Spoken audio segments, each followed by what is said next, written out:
This is a book called The Consolation of Philosophy. Now, when I read this book, I thought it was incredibly clever, the techniques used to help lead the seeker, I guess you would call him, through a series of logical steps. Kind of his complaint is, I'm trying to stick up for the politically disadvantaged, do the right thing, and people are just abusing and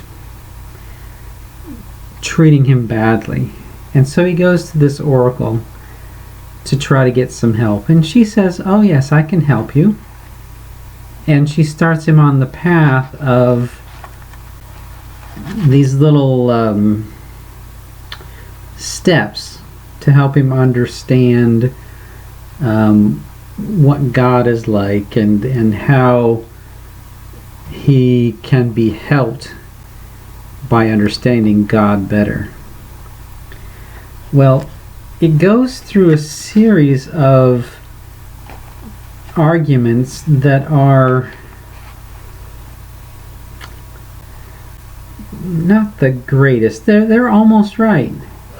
And one of the things I found particularly interesting is the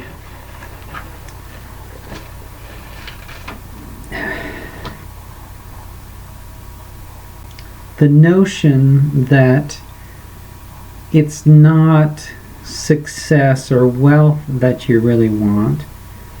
What's the most important thing is your happiness. And this was a very enlightening idea to me, that would say, hey, nothing is higher than happiness. Not even God is a greater concept than happiness. Happiness is the top.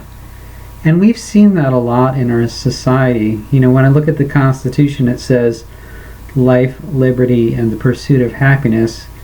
I was always confused as to why we thought happiness was number one. And, you know, you may have liberty and you may be allowed to be born or have life, but really happiness is the top of the heap.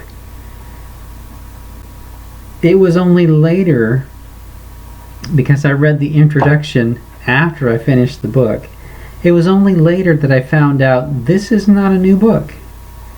This is a translation of a book written in Latin. It's that old. So the concept, the ideas are not new, but we definitely, in today's world, experience a lot of these leadings. You know, your kids go off to college and they get all this, you know, worldly knowledge that helps them understand that, well, you know, really, you don't need to have faith. God is nothing. He's a contradiction in terms.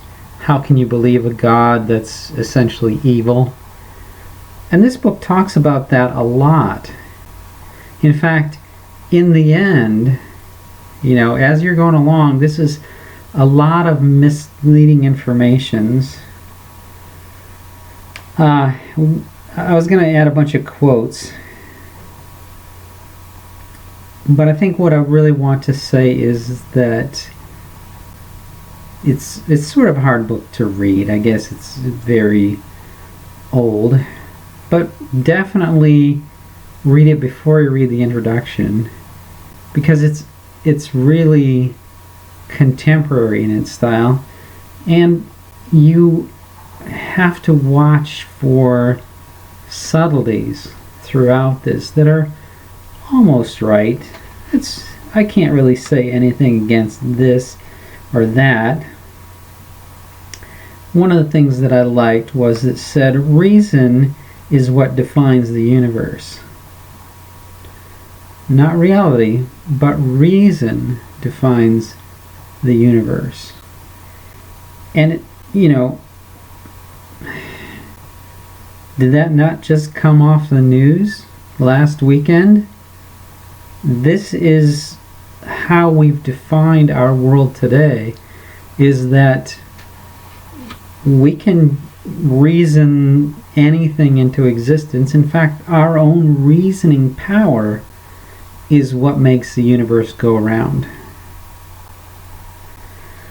And in page 165 it says reason belongs only to humans, as in their intellect belongs, as in intuitive intellect belongs to God, but reason belongs to man.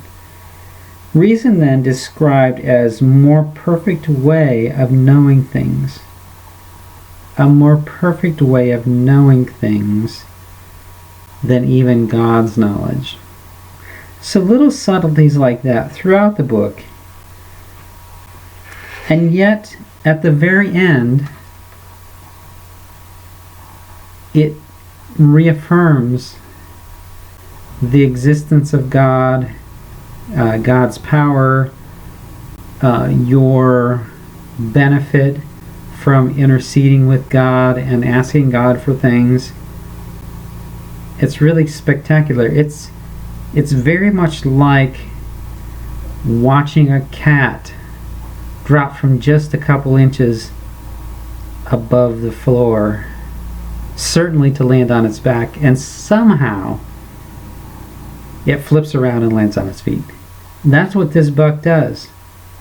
The whole thing says all this logic that you might apply to God really shows that man is superior, happiness is superior.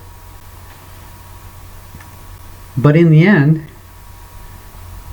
it says God is right and just. And it's an interesting journey to get there. A little difficult to read, I suppose. But it's fun to watch for those little subtle, almost truisms. It's so close to being right. And yet, you can be led astray slightly. And then the next thing builds on the last thing. And in one place it says, the guy that comes to the oracle says, that doesn't seem quite right to me, but I guess I have to take it as fact, because if I believe all the other things you've said, it logically follows. So it, to me, shows how well our human logic can be led astray little by little, just building upon it until we come to the point of actually believing that our happiness is the highest good. Not love, happiness. Not knowing God, no. Not success, not money, nothing. It's our happiness that counts. Deceptive. And then when you get to read the introduction to this afterwards and find out this was a guy on death row that, well,